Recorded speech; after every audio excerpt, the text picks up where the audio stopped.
Hi, we're at St. Anne's Golf Club on this beautiful day on the 4th hole, and today I'm going to be talking about how to adjust your speeds on the green without actually physically messing with your putting stroke or trying to vary the speed of it as a conscious decision. This really relates to when you're out in the middle of a round. You've done all your practice on the putting green, you've done all your speed drills and both ladder effect and around the clock.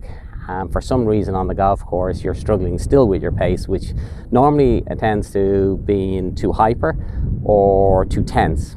Now what tense will do is create a much shorter, tighter movement, which leaves them short, and hyper, obviously you'll hit it much further past the hole. So I'm going to do a hyper shot for you first. Okay, so we'll drop that down. I've got a 12-foot putt. I'm going to get a little bit hyperactive with this, and I'm going to knock it in and around about, probably if I'm a bit hyperactive, I use my hands a lot more. I'm going to knock it in and around about 5-6 feet past the hole. So a little trick what you can do for yourself if you get too hyperactive with it is I'm going to put a white ball down there that you can see, and then I'm going to put my yellow ball down from where I've just played that last shot. And when you're out on the golf course, so you can self-adjust without messing around with the length of your stroke or how hard you hit it, is you pretend the hole is nearer to you, especially if you're slightly hyperactive. So what I'm going to do with this one is I'm going to try and feel like I'm playing to that white ball that's 5 or 6 feet short of the hole with the same feels that I have of being hyper. I'm not going to try and do anything different, and then that should get me not far off both the length and the distance I want to hit it. So that's right in the mouth of the hole, so I've kind of self-adjusted already. So it's a great way of adjusting without actually physically saying, right, I want to go shorter with my stroke. Now we're going to do the opposite.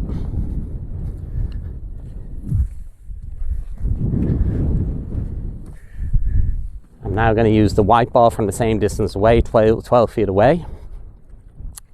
And what I'm going to do with this one is I'm going to hold it a lot tighter, which means I'm not going to be able to release it. It'll nearly feel like a punch, where when I was hyper, my hands would get a lot more involved, which causes the ball to go a lot further. So we'll go with this tighter, more tense putting action.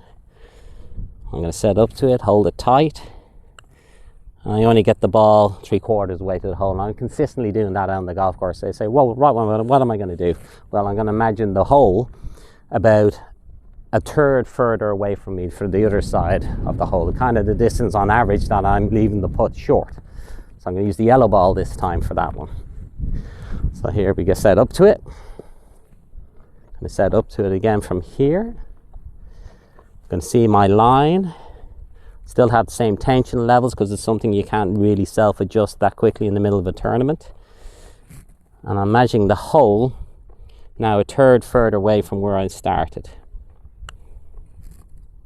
And then boom, it goes straight in the hole. But the pace was perfect because I imagine it was further away. My line was good with all my putts, so I'm reading them well. But for me, it was more about adjusting my visual distances, not by messing with my grip pressure or the length of the stroke, which is a very hard thing to do in the middle of a tournament, and to be honest makes you very, very inconsistent in the golf course and really messes with the head and your stroke. So if you're tense on the day, that's what you do.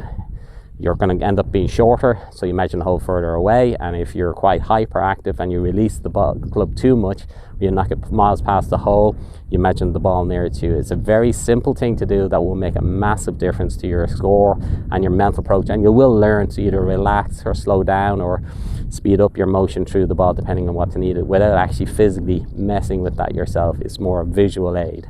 Alright, so there's something for you to work on. It definitely works. I've used it, so I will see you soon. I'm William Noble. I'm the PGA Professional here at St. Anne's Golf Club. Thanks very much.